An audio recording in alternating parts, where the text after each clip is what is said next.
Visualize yourself as a shining bright white star in the middle of your forehead.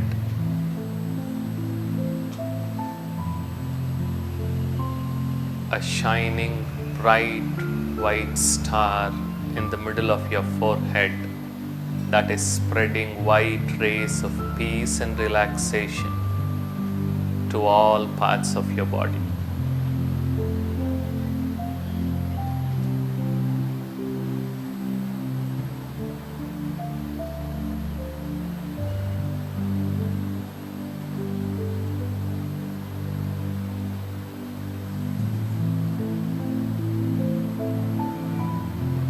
As these rays of light spread through your body, every cell starts radiating the light.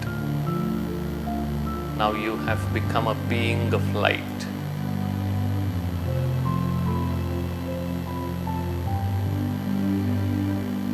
With your mind's eye, see yourself as a being of light.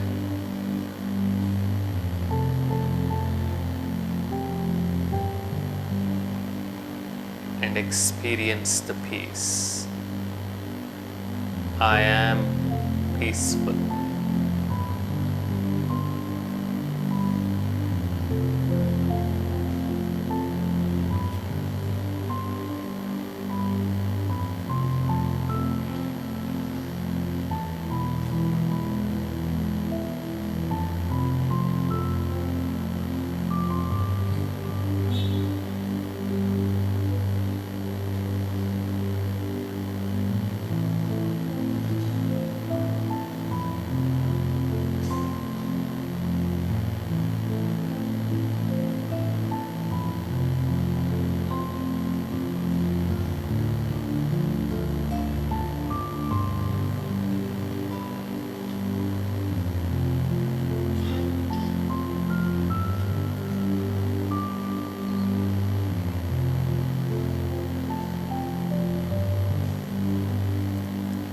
Gently rub your palms and wipe your eyes.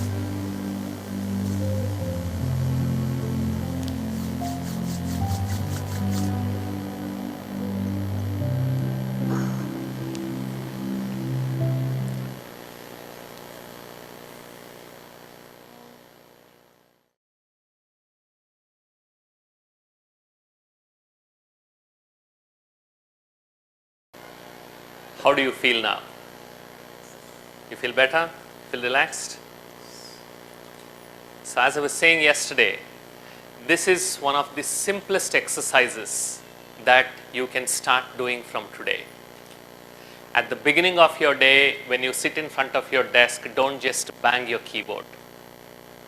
Don't switch on the monitor. Just sit there and don't check your WhatsApp. Just sit there and focus on your breathing for just 60 seconds. Allow yourself to visualize what you have to do all through the day. Prepare yourself mentally and then begin. Whenever you start a meeting, even if it is a one-on-one, encourage the other person also to focus on this breathing exactly for 60 seconds and then begin. When we do any task, we carry what's called as attention residue from that task. That's why if there are back-to-back meetings, we take some time to adjust to the next meeting because the thoughts of the previous meeting are running. So this is the best way to center our mind and focus ourselves. And the interesting part is, breathing is one of those autonomous processes that you can take under your control whenever you want. You can't control your blood flow, you can't control your heart rate, but breathing is one of those, you leave it, it happens on its own, but you want to take it back, you can take it back, the control. And thinking and breathing are very closely related.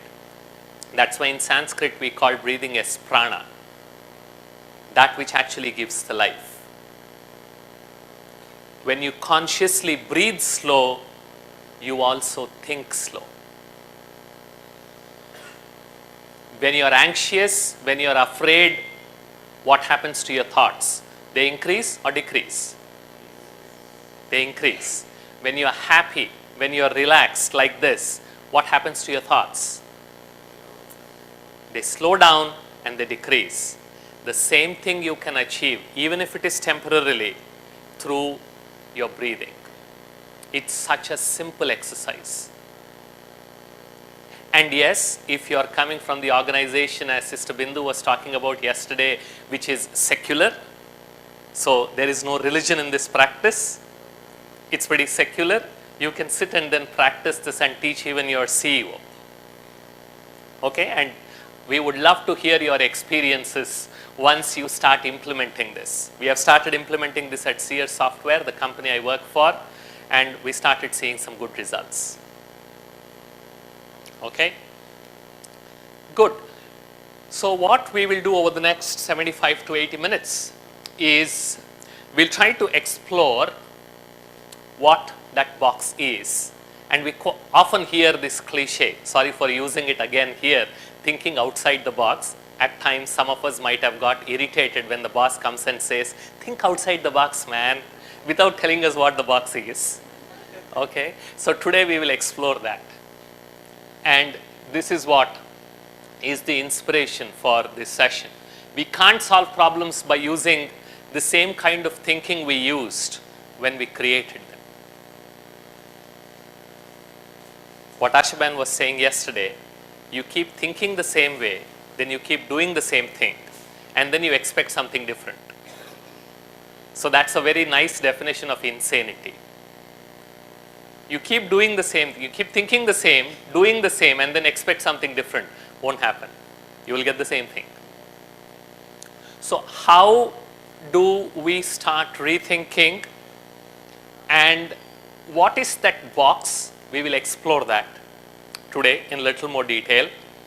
And what is rethinking, and how to develop rethinking, and how does it help us solve some of the tricky issues that we face today in our life, and why this has come in middle, why there is a reflection phase before, then there is rethink, and only then there is rejuvenate. We will explore that today. Okay? So how many of you have been to a circus and have seen an elephant that is tied to a small chain?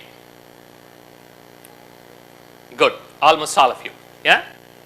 So have you ever wondered, can this thin, weak chain, can it hold the elephant? With just one pull, it can pull out the anchor and then just move, but it doesn't. Never. It never does that. You know the reason? Because when it was young, when it was brought from the jungles, it was tied on all fours when in the process of taming it. And you know how long this process goes on? For more than 6 months. Each time elephant tries to break, it bleeds because it's tied on all fours.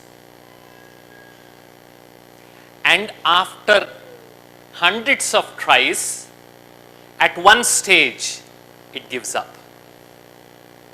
It gives up. The box is formed. Just the presence of the chain is enough for that elephant to remind it of all the pain that it has been going through all these months. That's it. That's it. After that, for however long it is alive, the mere sight of the chain, whatever the size of the chain, size doesn't matter. Just the presence of the chain will remind it of its painful past, and it will stop trying. It starts living inside its box. For each one of us, if you check yourself, if you reflect, we have our own boxes created, whatever may be the reason. As a kid, you got onto the stage to speak something and everybody started laughing. That's it. After that, the interesting part about the box is, after that, whenever you are offered an opportunity, you never took it. And then that continued, wherein you started thinking now, I can't do it. And after a few years, it transforms and you start telling yourself, I can never do it. And during all this process, you have never tried once. Because you always thought, I can't do it. And then you went ahead, continued the practice, started living in the box, and the box became your world, and then it became, I can never do it.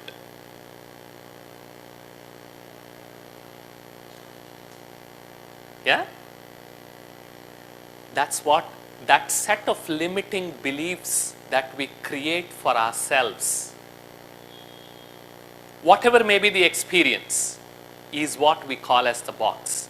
And each one of us has our own box in different parts of our life. And these beliefs, they have a very powerful influence on the way we view the world, the way we process the information, the way we get into relationships, and the way we perform. They are invisible cognitive filters. They modulate our experience. They are like a pair of invisible goggles that we wear to look at the world.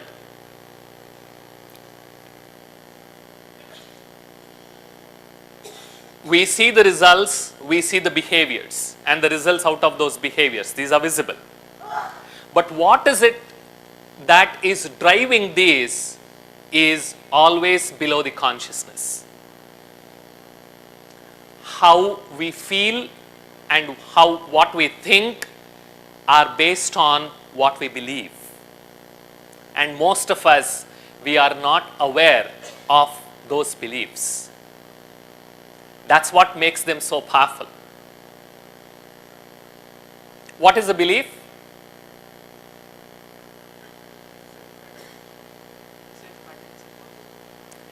That which I accepted as real or true. That's a belief. I accepted it as real or true. That becomes my belief. No, you can do it. I am like this only. I can't do it. I have never done it. I won't do it. Even though you never tried. Because for me, it's true. That's the power of belief. And when we talk about rethinking, when we talk about thinking outside the box, it's about thinking outside your limited set of box or the beliefs that you have created for yourself. And why does reflect come before rethink? Because unless you sit back, unless you reflect, you will never be able to acknowledge the presence of the box. That's the beauty. And that's what makes this box so powerful. It's not even visible. Sometimes others can see it, and with the great difficulty, I can spot portions of that box. Question. Can you close your eyes and visualize Thomas Alva Edison's laboratory? Just close your eyes for a few seconds and visualize his laboratory.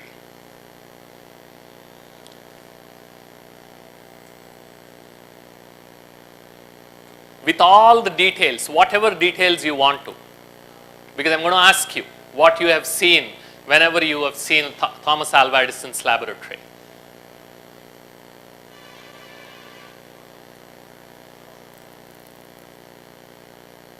Visualize the size,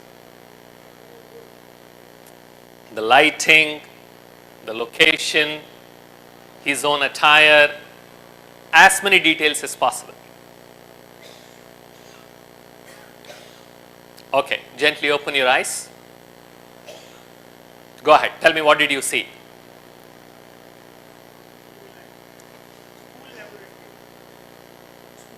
School laboratory. What's the size? Big or small? Big or small? And then you expanded. Fantastic. I like that.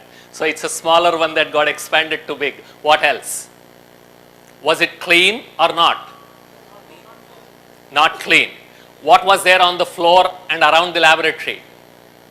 What did you see? Wide range of equipments. What else? How was he? Was he there in one corner, in the middle, standing, sitting? Where was he? Standing in the middle. He was clean, wearing a nice suit, or he was having his laboratory clothes? Was he clean shaven, or did he have an unkempt beard? Clean shaven or unkempt beard? Unkempt beard. Okay. White hair, dark hair? White hair. Now, did you see the laboratory?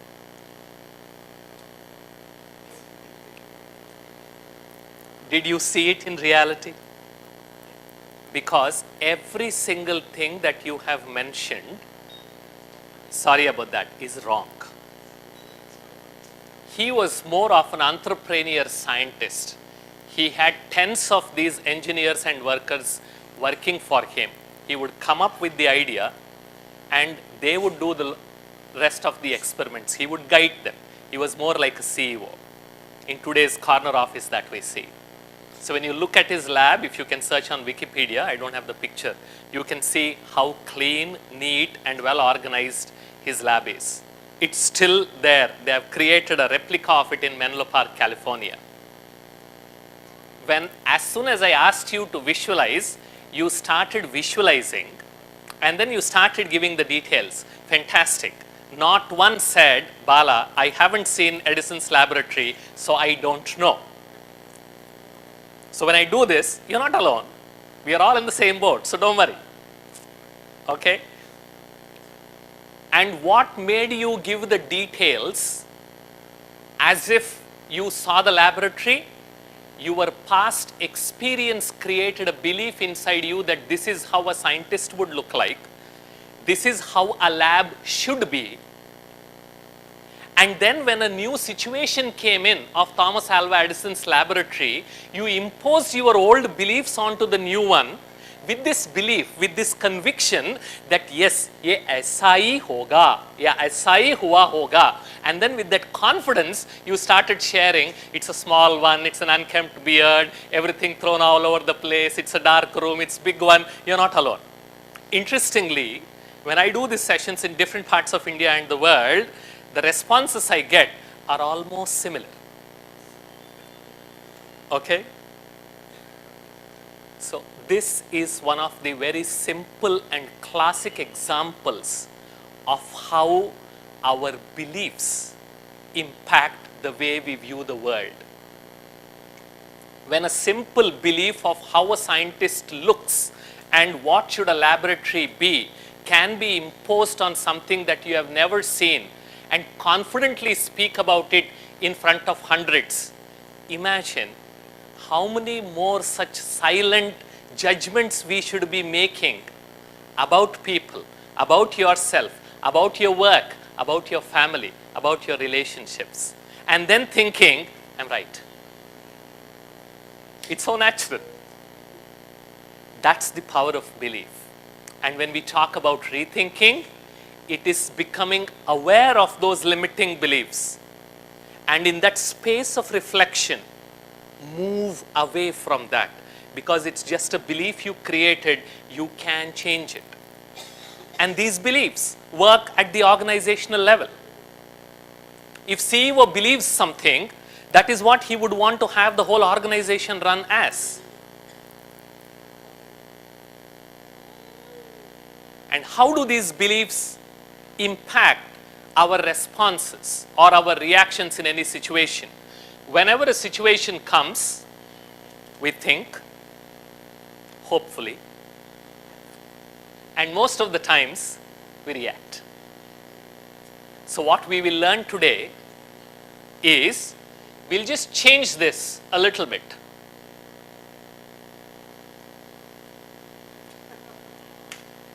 Okay? We are used to reacting, whether with thinking or without thinking. And today we will learn, whenever we face any situation, how to rethink, give ourselves that space and act. That is, respond, not react. Okay? Any stimulus, anything that comes both from inside and outside, you have a response. And usually we think, this is another belief, that the relationship between stimulus and response is a straight line. It is not. There's something interesting that comes in between. You know what that is? Yeah. That's I. I come in between. How do I come? When my response is not based on stimulus.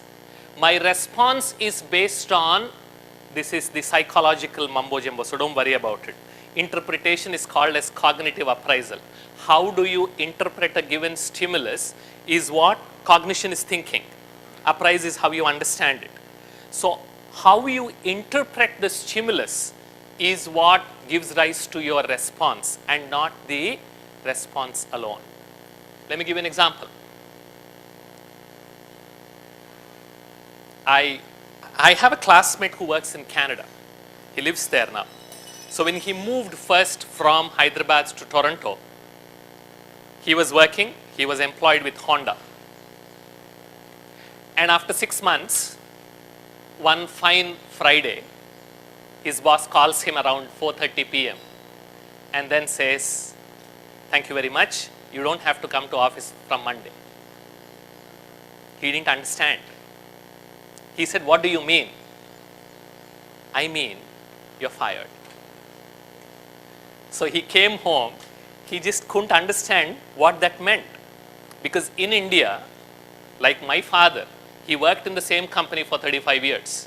My uncle, he worked in the same bank for more than 25 years. So at that time, which was about 25 years ago, he didn't understand what does it mean that you are fired and you don't have a job. He thought he was employed for life. And it took a lot of time for him to recover. When he called me, I said, "You pack your bags and come." So he sent his wife first, and then he packed his bags, came here.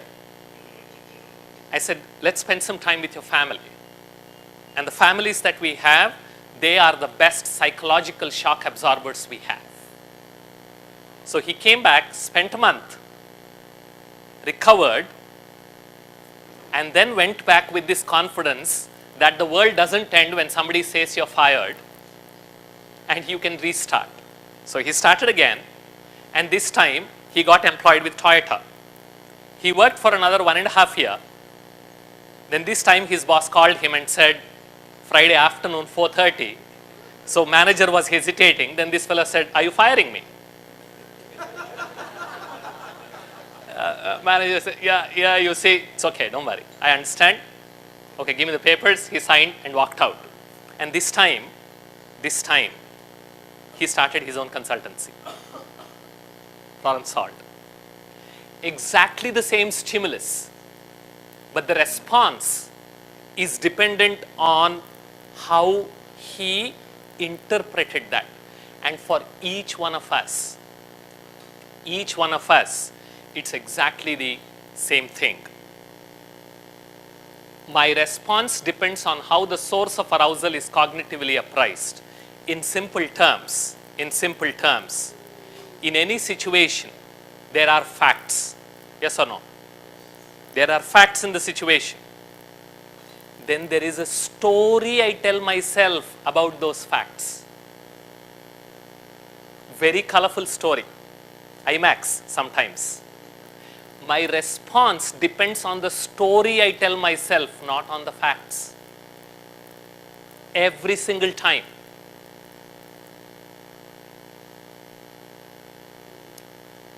Every day that colleagues walks beside your office, he smiles. Your boss walks beside you. For the last 5 years, you are working for the same boss. He smiles, says good morning, and then goes inside his office. On that day, he didn't smile. On that day, he didn't greet. What is the fact in the situation? He didn't smile, he didn't greet. That's it. Now suddenly, a week ago, you overheard that they are thinking of downsizing. So now your story begins. The fact in the situation is he didn't smile, he didn't say good morning. But that was a week ago. Only today he did that. And a week ago you heard that they were thinking of downsizing. Even though intervening your boss smiled for those last 5 days, that doesn't come to your mind. So now you create a story and you are really worried about it. So my response is not usually dependent on the stimulus, but it is dependent on the story I tell myself. And who is the writer, director, producer, author, audience of that story? That's why I keep saying we have become experts in generating our own sorrow. Even if a situation doesn't warrant anything, we extract sorrow from it because that's become our habit. And if you change the story, you can change your experience. That's another very key tool that you learn here with Brahmakumaris. And between every stimulus and response, there is a space. And in that space, we have the freedom to choose. Yes or no? And in our choice lies our success or failure. Yesterday, Sister Bindu was talking about man's search for meaning. I will repeat again. Make a note, take time, and read the book by Viktor Frankl. This is taken from Viktor Frankl's book. This was his response or his framing of what he saw as a part of concentration camp. And for those of you who are fans of Stephen R. Covey, it is this quote that inspired him to write those 7 habits of highly effective people. Between every stimulus and response, there's a space. And in that space, I have the freedom to choose. Whether we are aware of it or not, that's a totally different conversation, but there is.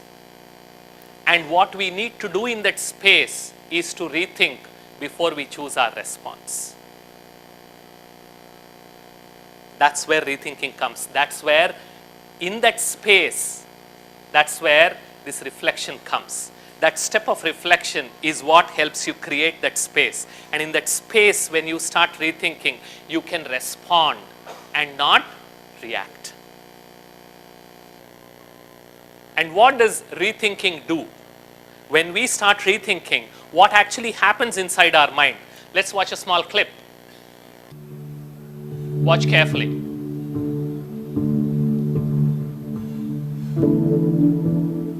Interesting, yeah? The balls are moving up. Yes? They're moving up.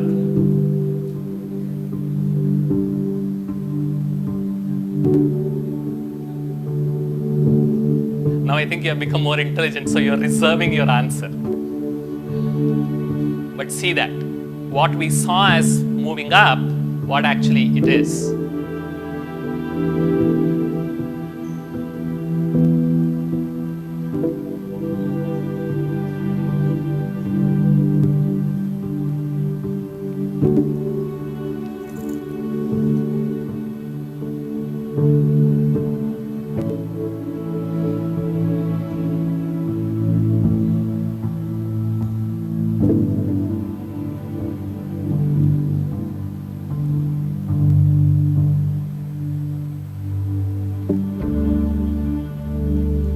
They were moving up or they were moving down?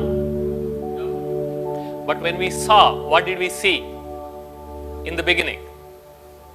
They were moving up. Why? Why?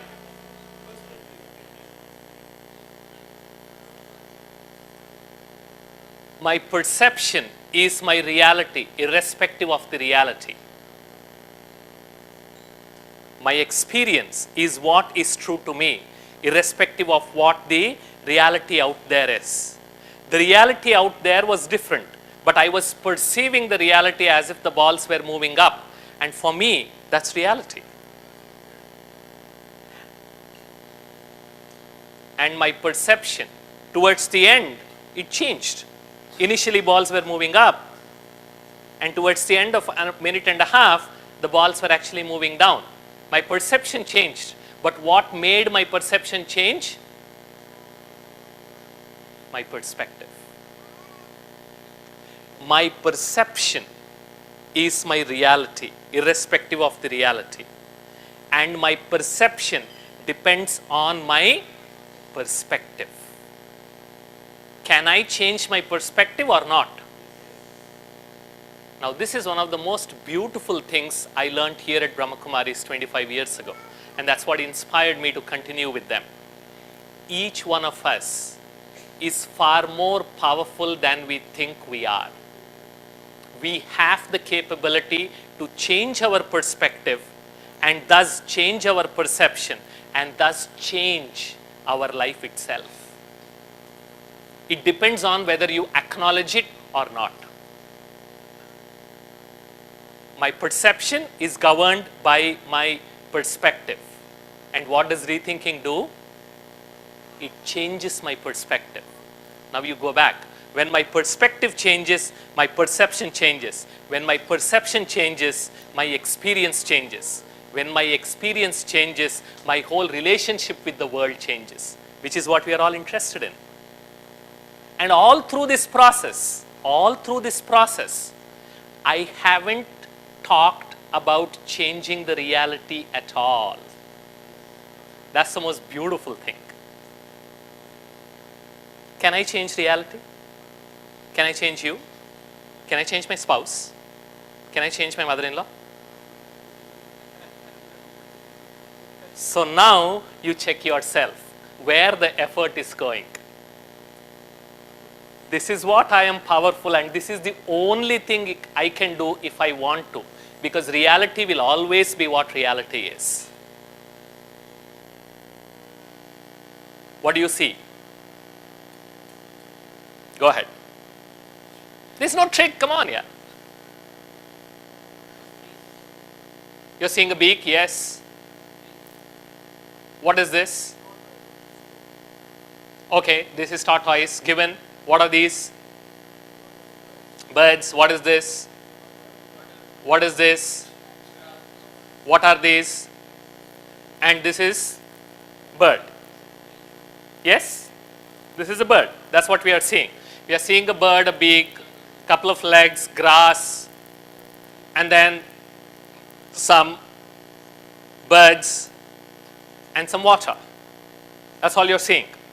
Correct? So now, what do you see now?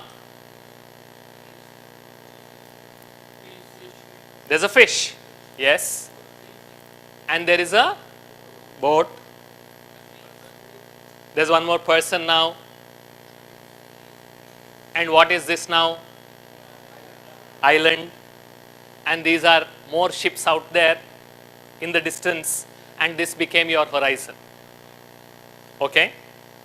Now, is there a fish here? Is there a bird here? Is there a tree here? Is there a leg here?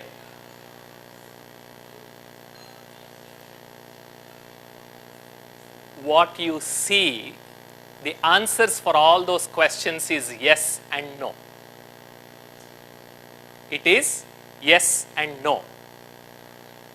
Because when I change the way I look at things, the things I look at change.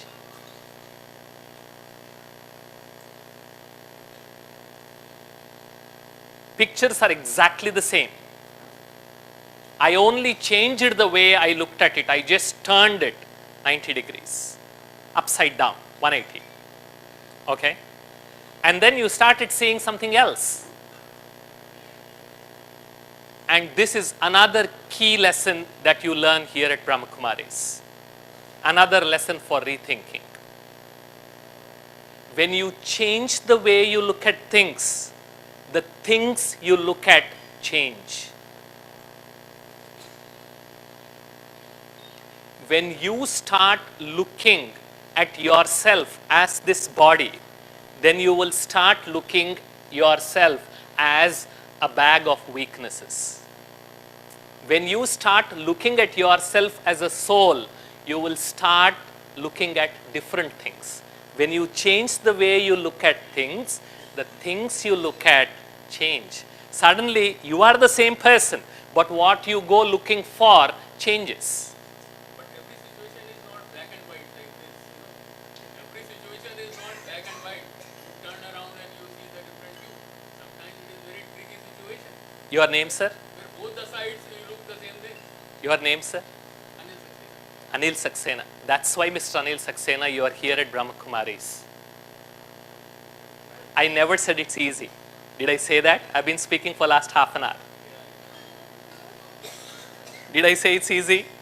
I'm very careful with my words. It's simple. We tend to confuse both. It's simple, not easy. There's nothing complicated here. But it's not easy. And that's where we keep encouraging. We'll explore that reflection part in a minute. And I completely acknowledge. Even if this were in color, you will still be able to find out. So it doesn't have to be with black and white or color. I get it. I was just kidding. But this is the key message. And this exactly happens even at the organizational level. When you start looking at your team members, these are the ones who are there to rob this company. They are out there to cheat me. If this is the way I look at them, then the things I look at will be the same. When are they coming late? Why are they coming late? Did they do the project properly? Did they swipe properly? That's what I will look at. When I change the way I look at things, when I look at them as bundles of potential, when I say, here is a person who's fresh out of college, is a bundle of potential, bundle of energy, how can I help unleash that potential? Then the things I look at change. Same thing with us, each one of us.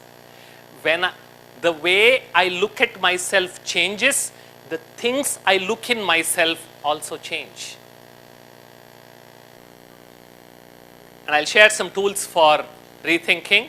How can we apply some of these principles in any given situation? Okay? One of my favorite tools, it's called as going to balcony. Very easy to remember. Okay? Now, let me share the story behind this tool. So there was this couple on a Saturday evening. They decided to go for a dance. He said, honey, it's been quite some time. No, let's go enjoy this Saturday evening and then do some dance. So they go to the dance floor. They start dancing. It being a weekend, it was crowded, but their enthusiasm was more. So they said, let's dance. Let's squeeze in and dance. So as they were dancing, the couple beside them, they were coming and elbowing this couple. And they were stepping over the toes. This fellow said, boss, Saturday evening, you are also dancing. I am also dancing. Why are you disturbing me? Why can't you just, dance a little far away? He says, I'm sorry. And then they start dancing. After a few minutes, once again this happens. Once it happens 2 or 3 times, this fellow gets irritated. He says, you know what? Let's junk this. It's a really bad day. Anyway, we paid the tickets. We might as well go to the balcony. So they go to the balcony. They move out of the dance floor. They move to the balcony. And when they go to the balcony and then start observing the dance floor, they see something totally different. Because it was a weekend and because there was more traffic than usual, as and when the dancers were moving into the VIP enclosure, the security guy was showing them inside. As and when he was showing them inside, the dancers were stepping over each other's toes. Where was this visible from? Outside. Where was this visible from? From the dance floor or the balcony? Now check yourself. All the time, when we get irritated, we get frustrated, we make a decision, we are not only on the dance floor, we make those decisions while being busy dancing. And then we think we know everything about the other dancers on the dance floor. Belief. And then we make the decision and then we curse everybody under the sun. We forget that there is a balcony that we can go to. Any time you want to make a decision, however big or small, just ask this simple question. Ask this simple question. Am I on the dance floor or am I on the balcony? And how do you go to the balcony? There are two very simple questions that you can ask. What are the facts in this situation? What are the facts in this situation? The facts are, he is stepping over my toes. The facts are, boss yelled and shouted at me. Facts are, this guy has come late today. Facts are, I am not promoted. The second question you ask to move from dance floor to the balcony is, what is the story I am telling myself? Because as you saw, almost always story does not relate to the facts. Because the version of the facts you get from the dance floor is different from the facts that you get when you move to balcony. Is there a difference? Now what happened to that person's reaction as he moved to the balcony? It changed from blaming to acceptance. It changed from blaming to, from anger and frustration to compassion. Poor fellow, wo kya karega? See the big difference? But when did this happen? After going to the balcony. And in order to go to the balcony, what should you do? What should you do? What should you do? First, you should stop dancing. First, you should stop dancing. Move out of the dance floor. Get onto the balcony. That stopping the dancing part is this reflect. You stop dancing first. You stop dancing. You detach yourself from the dance floor, the second step. And then you go to the balcony. Then you can see a broader view, which will give you additional facts and which will help you make a better decision. Another tool for rethinking. Are you thinking while dancing your way on the dance floor, or did you go to balcony? Now don't tell me, Bala, we don't have a balcony at our home. Okay, that's not an excuse. This is a balcony here, and this is available for all of us. It just needs a few seconds of reflection. You stop what you're doing, detach, go to the balcony, look at the things, and then respond. Okay? Now this is another one. Once you go to the balcony, what do? You sit on a blameless chair. This is another challenge. You should not blame anybody under the sun, including yourself.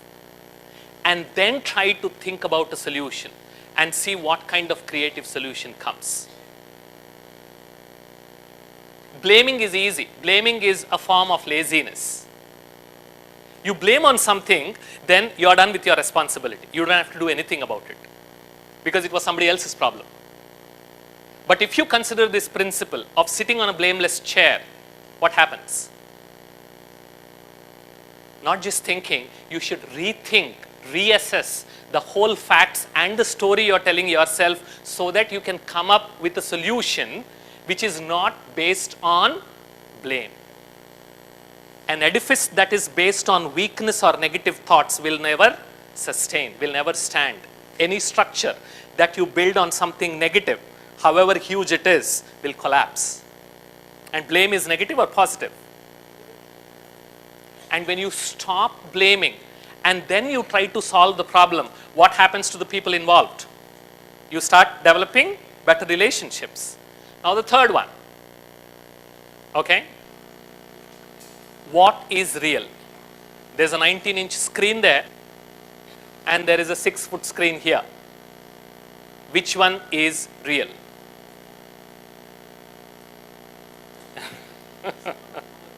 You're seeing both, we can touch both. So which one is real? How many of you say it's both? That's all? How many of you think laptop is real? How many of you think screen is real? Boss, what about others? Now you have gone into totally different space where nothing is real now.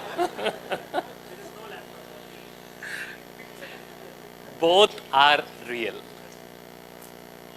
But what is it that is making a 19-inch screen look like a 6-foot is the projector.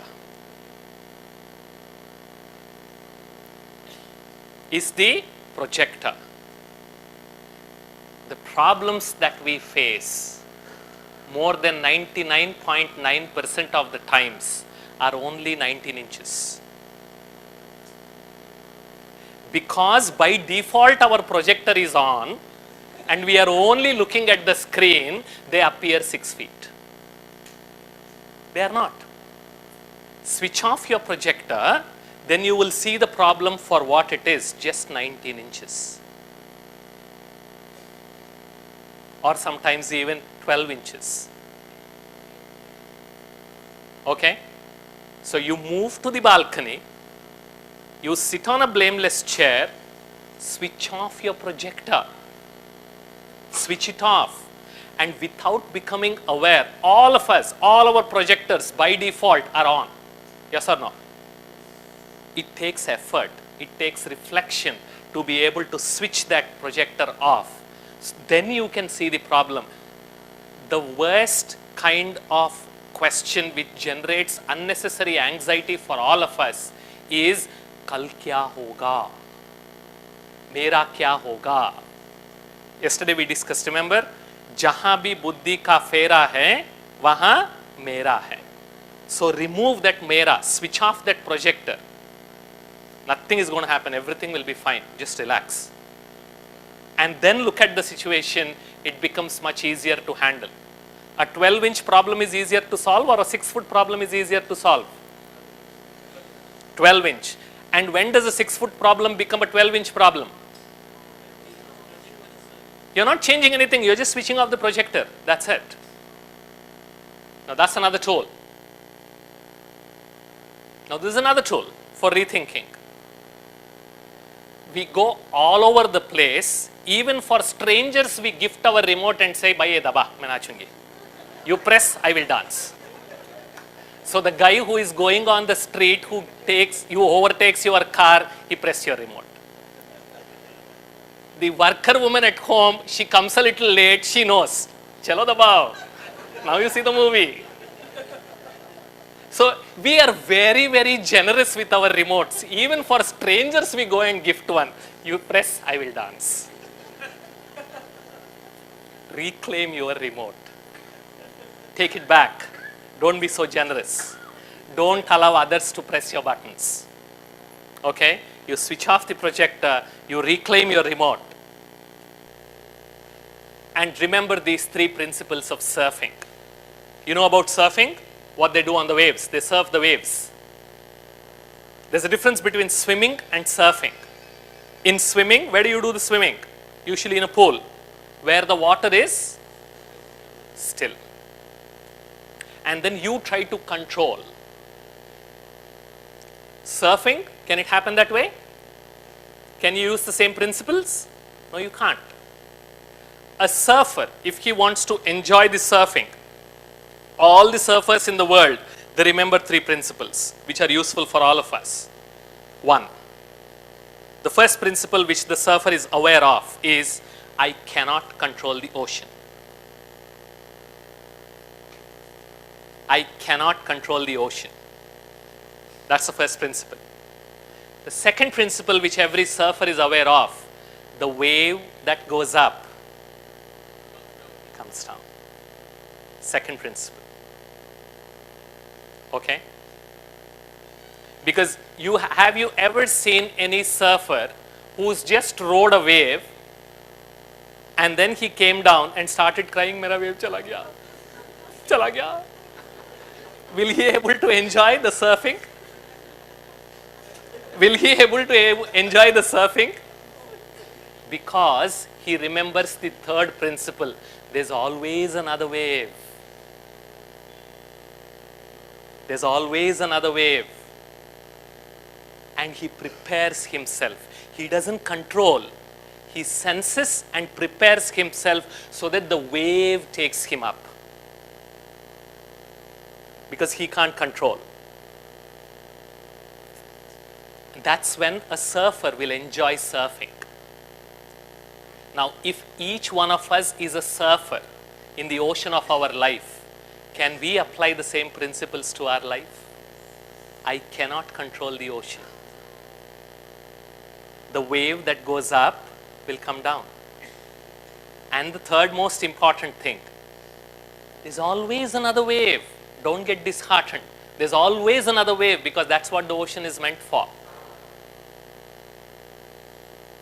And another definition of stress is when you try to control things that are not in your control, the result is stress, period. Period.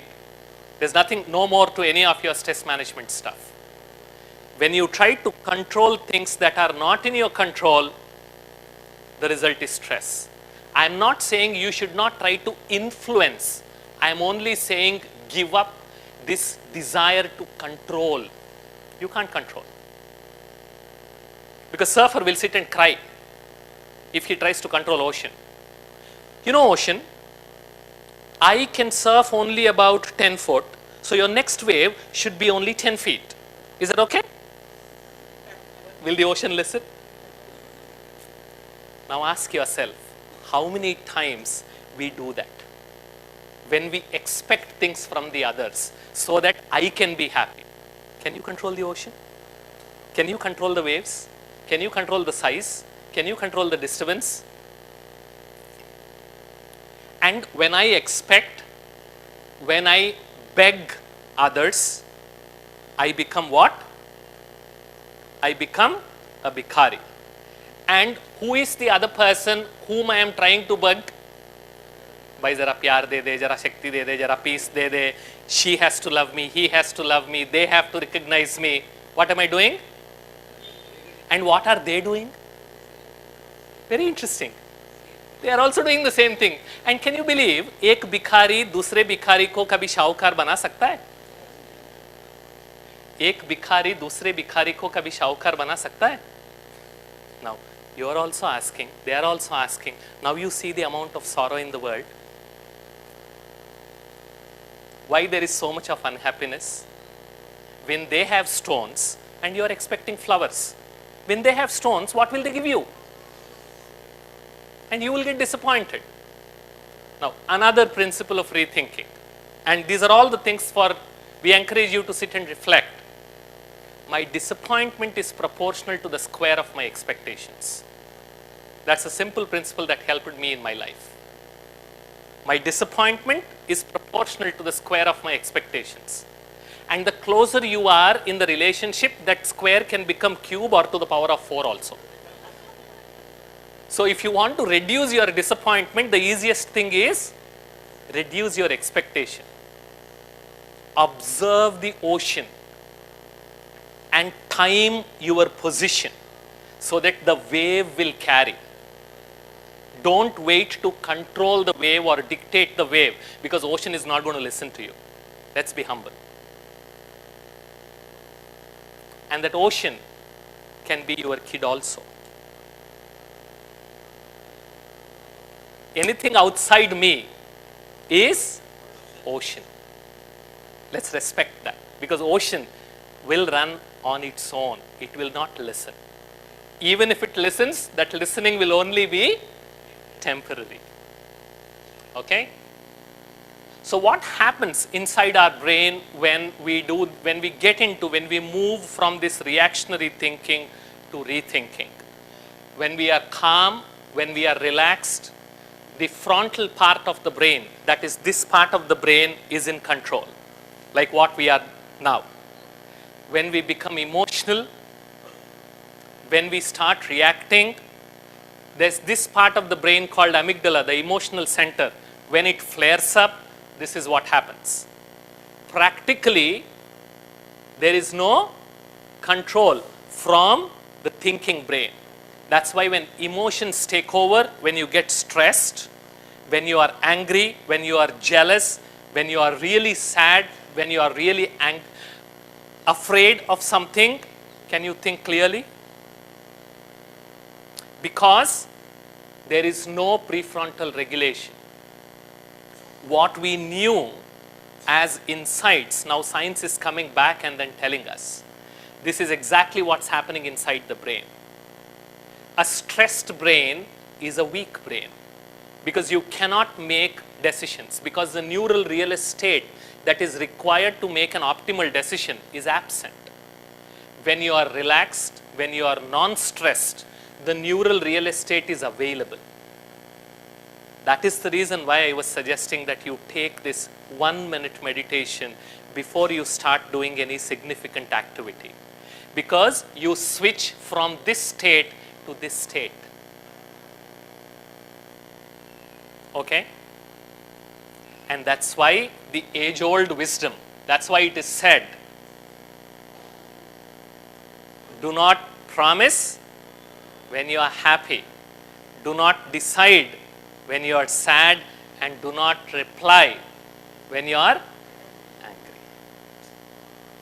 You know now why. Okay? So how do we develop rethinking? What is the process of developing this rethinking? Can you read that?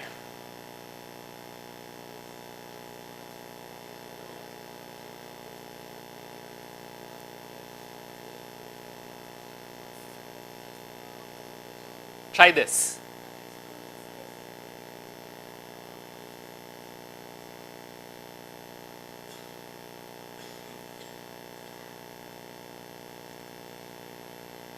You able to see that? What's the difference between this and this? I haven't changed a single letter. Which one was easy? Which one was easy? This one or this one? Yeah? Why do you think this one was easy? Where did the clarity come from? Because of this space. When we lead our lives like this, naturally you will spend more time, you will spend more energy, you will get more frustrated, and you will deplete faster. Letters are exactly the same. Same boss, same home, same job. But when I lead it like this, I spend a lot of unnecessary energy. When I do this, I haven't changed anything. I haven't changed a single letter. What I introduced, that's meditation. As simple as that. That is the space that we create. We don't change anything. It's you. When you change your perspective, your perception changes. You start feeling better. And creating that space on a daily basis is meditation. Now ask yourself, quite often when we ask professionals, I'm very busy, Bala, come on, I can't take this time of this meditation mumbo jumbo. Okay. Continue to do this if this is what you are used to. But if you want to taste this, then learn to create that space. Give those few minutes for yourself. And how is Raj Yoga and rethinking related? These are a couple of very powerful concepts. Okay? How do we define the meditation? Meditation is self-introspection in a relaxed state. Very important. That is ability to talk to oneself with love. If you are cursing yourself, kicking yourself black and blue, that's not meditation. You can still be silent. You can still sit in a corner and kick yourself black and blue. That's not meditation.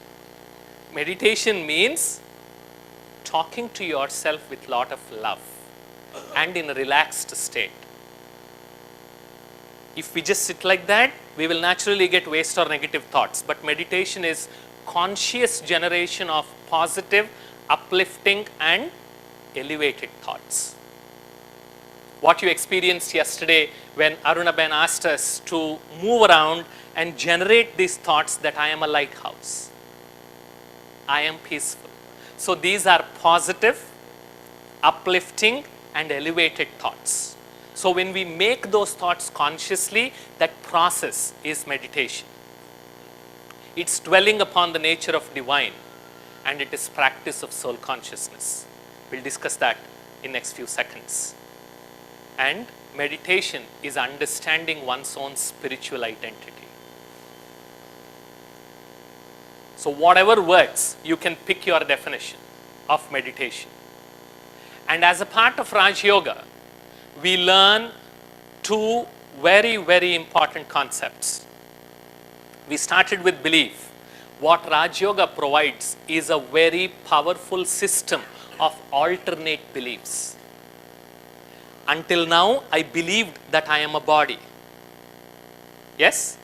And all my actions, all my thoughts, all my pursuits, they went after this belief. But now, here in Raj Yoga, we are taught that you are not this body, you are a soul. And that change in belief completely turns the things on its head. Now you start taking control of the things. You start looking at yourself as a bag of virtues, not a bunch of weaknesses. Fundamentally, that shift happens when you change the way you look at yourself. The things you look in yourself change. So fundamentally, that is the first lesson that we are taught, that I am a soul, I am not this body. And that little shift in the belief system, you see how empowering it is. When I believed that I was a body, it was very disempowering. And we saw the sorrow in the world. And when I started believing I am a soul, it's so empowering. I don't have to beg anybody. Because I know it's inside me, I just have to bring it out. I don't have to get from outside, it's there inside. You see how by just changing one single belief, how many things change. When I change my perspective, my perception changes. And the second one is the second belief that if we are all souls, then the father or the mother of all the souls is the supreme soul or Paramatma. And this is the place 25 years ago I learned this art of developing an intimate relationship with God the Father and my mother. That relationship is extremely important, that it needs to be intimate. The relationship between God and me is not the relationship of a giver and a beggar. No. It's a relationship between a parent and a child. Most of you are parents. What would you say if your kid came in the afternoon? Amma, bhook lag rahi hai, amma, thoda khana de de, amma. What would you tell him? If your son comes to you and says, Appa, 100 rupees de de, appa, pocket money ke liye de de, appa, what would you say?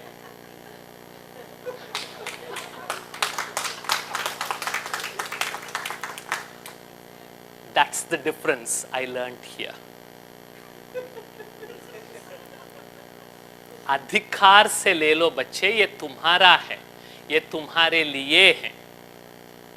If he is ocean of peace, I am reflection of that ocean of peace. If he is ocean of powers, then I am a reflection of those ocean of powers because I am his kid. So I have those. I don't have to beg. So when you start developing that intimate relationship with God, with Paramatma, when you know that you are already a bag of virtues, just these two beliefs, there are a few others, but they are details. These two fundamental beliefs, you see how they completely change the way we look at ourselves and the way we look at the world and the way we look at the other people around us, and the way it changes the relationship we have with our family, with our office, with our spouse, with our work. Then suddenly you start becoming a giver and not a taker. And if you want something, you take from him. You don't have to beg. He's there. Or she is there. You just take whatever you want. And there are no locks and there is no time. Always available. So this alternate belief system that we learn here at Brahma Kumaris is very, very powerful, very subtle, and very empowering. And having been in the industry for more than 25 years, I can confidently tell you, there may be many other theories, many other gurus that might be speaking this management theory, that management theory. As long as they do not change your fundamental belief, that change will not last. That change will not last. That's why you spend millions and billions. But you go back to the dance floor again. Because you never practice going to the balcony. Because we never knew balcony existed in first place. Forget about going to balcony. We were so busy dancing on the dance floor. That's all was our world. Nobody told us there is a balcony. I was so used to begging, I never knew that I have a bag which I can check myself, so that I don't have to disturb my fellow students asking them and begging them for books. You already have, just open the bag. I didn't even know I had my own bag. Forget about the books inside. So that's the change. That's the rethinking that comes about.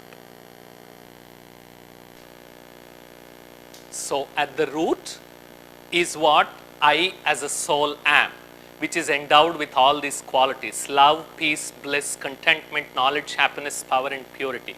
Whatever I aspire for, I already have.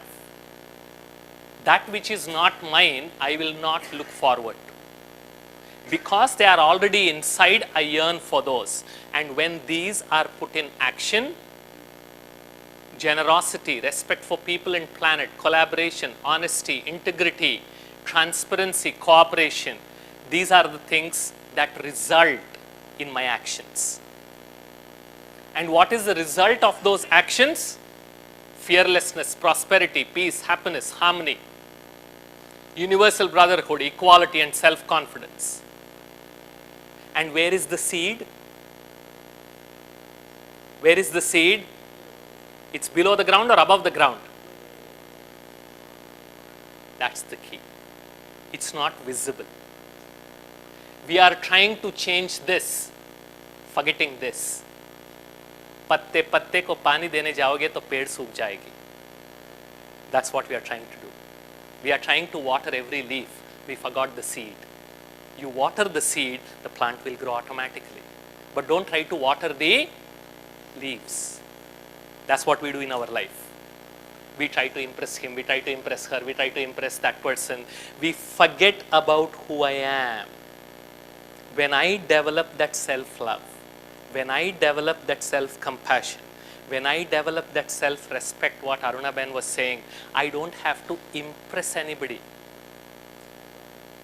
Because that is what I will bring in my interactions. And automatically they will get what they want. As a summary, rethinking is about creating that space between stimulus and response. It's focusing on the essence in addition to the form.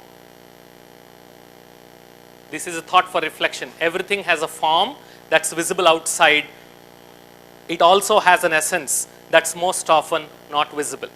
So focus on the essence in addition to the form. Practice non-judgmental awareness. Moving to the balcony is practicing non-judgmental awareness. That is, you become Sakshi Drashta. That means you stop the story and focus on the facts. That is non-judgmental awareness. I don't judge. Story means judgment. And all my happiness or unhappiness, when I tell the story, comes from my judgment. When I suspend the judgment, when I accept myself and the others as they are, I need not agree. I'm not saying you have to agree. I'm only saying accept them as they are. Then the process of rethinking begins.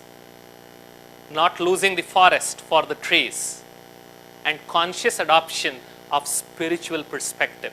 Because when I change my perspective, my perception changes. Just like that, you will always be comfortable. We will always be comfortable inside our box. We need to consciously come out of that box. And now you know what that box is, and now you know how to come out of that box.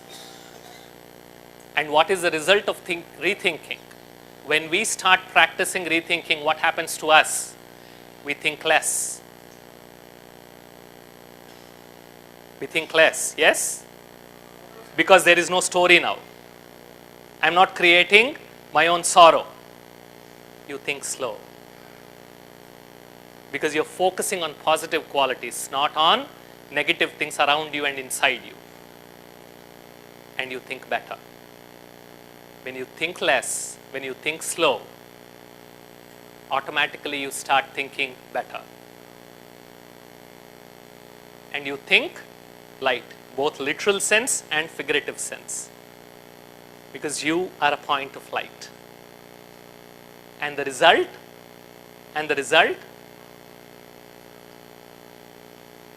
feel good. That's what we all came here for, taking so much time and effort to feel good.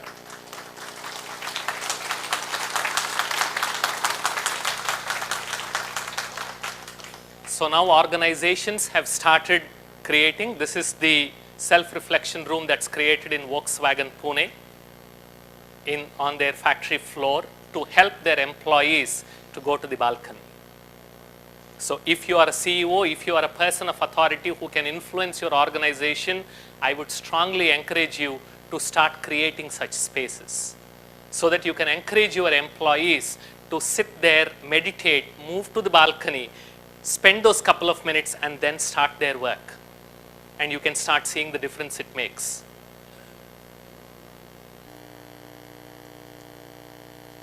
Reflect, rethink,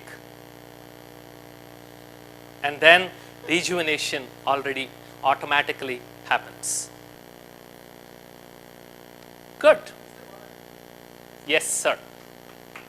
Thanks for waiting for so long. Go ahead. Mike, please.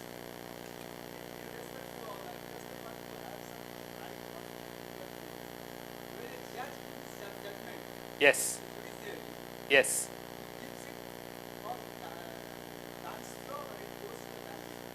It depends. Yes. There are many things that should be that the way they are not.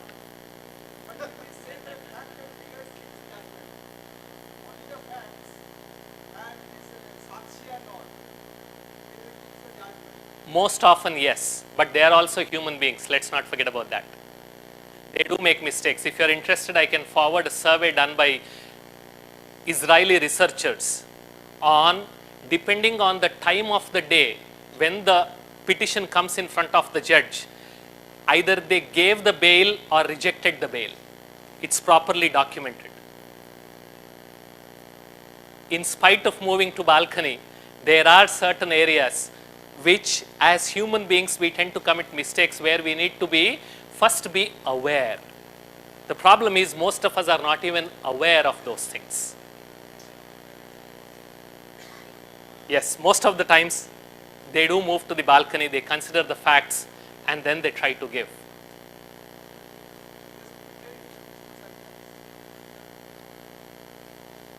I am not the one to comment, so I will stop there. Thank you. Yes, ma'am. Yeah. Good. The question she's asking is, should we not trust our intuition? What do you think?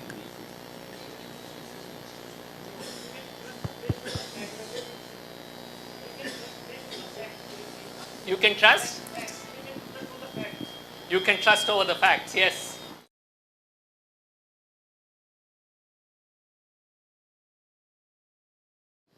The answer is A. What was one of the answers? We should have a check whether it is, whether it is intuition or anger based. So it's not that you should not trust your intuitions, but what forms the basis of your intuition? Is it empowering? Is it positive? Is it going to help the situation? Is it going to make you feel good about yourself as a soul or yourself as an ego? These are simple checks that we can use to check our intuition. Yes? Then if those are satisfied, naturally you go with it. Because most often what we believe, you saw that, comes as our conditioned response, what Ashaban was yesterday trying to walk us through. That we can very clearly term it as intuition, because we would love to stroke our ego. Wonderful. So shall we sit down and spend a few minutes in reflection? Yes.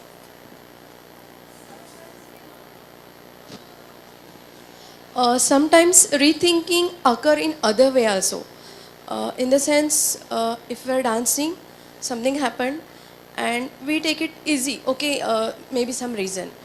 And in the evening or at the night when we're sleeping, we recollect the memories. Oh, something happened in the morning.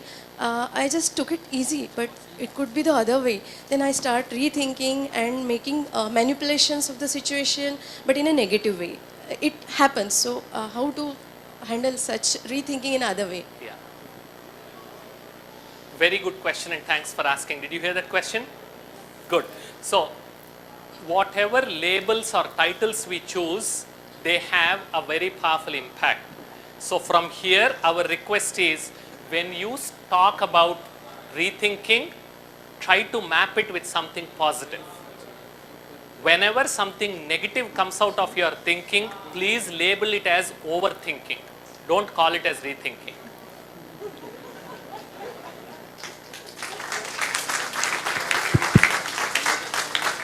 Because it's very important. Language plays an extremely important role. And that's one of the things I learned here at Brahma Kumaris again. If you go anywhere to any of the Brahma Kumaris centers anywhere in the world, you will never be told, "Bhaiya, aaj ye kaam hai, aap karoge?" Never. I've never heard that in 25 years of my life here. They always say, "Bhaiya, yahan thodi seva hai, aap madad karoge?" You see the difference? When I label it as work, it becomes drudgery. When I label it as seva, it becomes an offering. The same sweet you can buy in a sweet shop. You also get the same sweet from mandir. What is the difference? Right? Where do those vibrations come from? Because the labels that we use make a huge difference. For people outside, Brahma Kumaris is an organization. For people inside, Brahma Kumaris is a family, parivar. And this whole activities that we do, for outside, these are just programs. But for us, these are activities we perform as a part of yajna. We call this whole thing as yajna. And the people as our family, parivar. You see the difference? That's where that dedication comes from. The holy grail of internal motivation, which every HR professional, every organization wants. How do I motivate my people so that they can do things that I want them to do on their own? Okay? And then we consider money as the only lever. Won't work. Because there is no meaning. Here, the equation is not between you and me, even though it appears so. You have loads of sevadaris whom you will meet today evening, all working professionals who have taken time who are serving in the kitchen, who are serving in helping us organize things. You will hear about that in the evening. When they do something, when we do something here, the equation is always between me and my father or the mother. It's never, you are an opportunity for me to solidify this connection. So you see the beauty? So that's why please do not term or use this rethinking label whenever you think about something negative. Either you call it overthinking or negligence, but not rethinking. So that whenever you think of this session, whenever you think of rethinking, it should always result in something positive. Okay? Thank you. Good.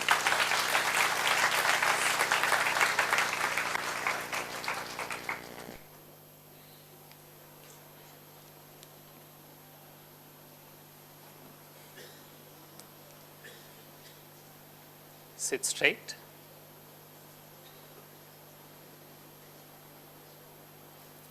Have your back well supported. Don't slouch. Both feet firmly on the ground. Don't fold your arms. Take a deep breath.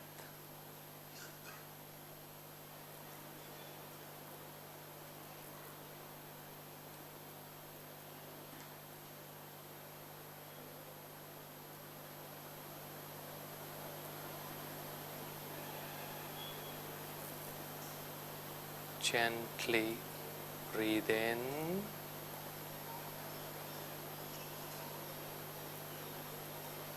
and gently breathe out.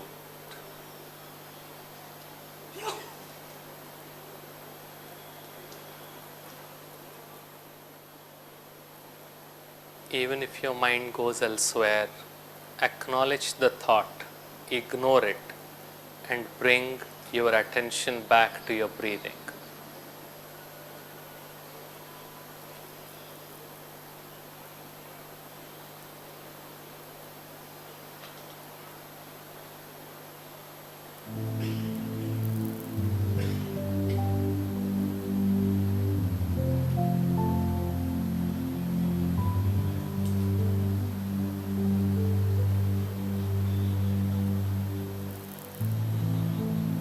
Visualize yourself as a shining, bright white star in the middle of your forehead.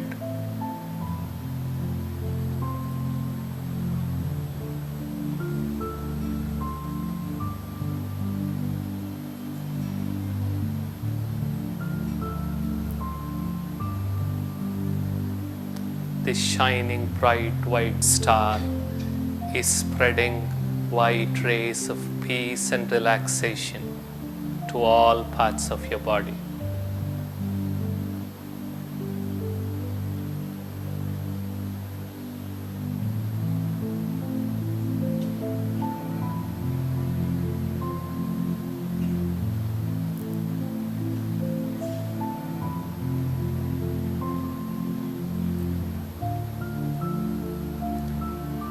See yourself in your mind's eye as a being of light with a shining bright white star in the middle of your forehead.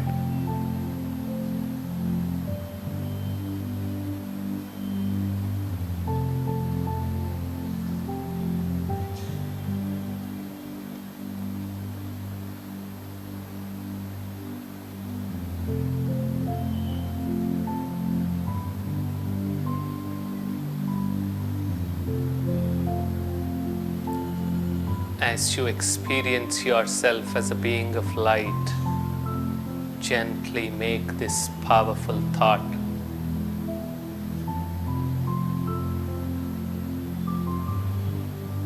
I am peaceful.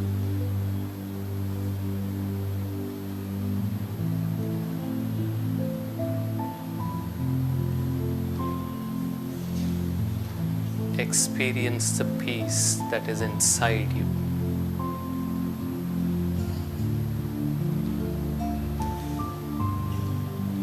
Spread the vibrations of the peace all around you.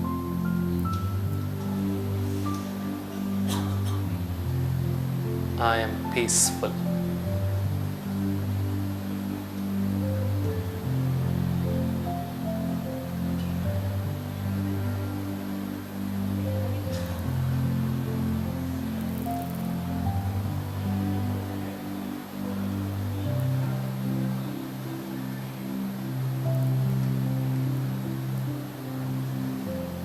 I am loveful.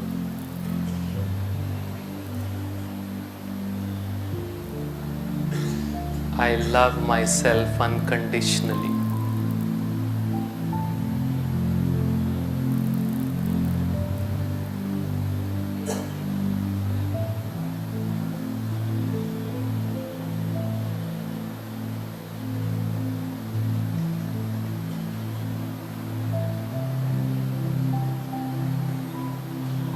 I am capable.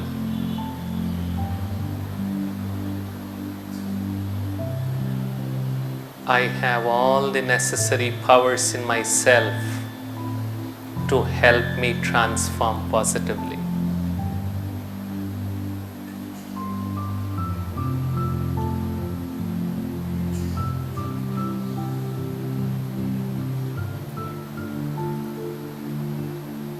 I am peaceful. I am loveful. I am capable.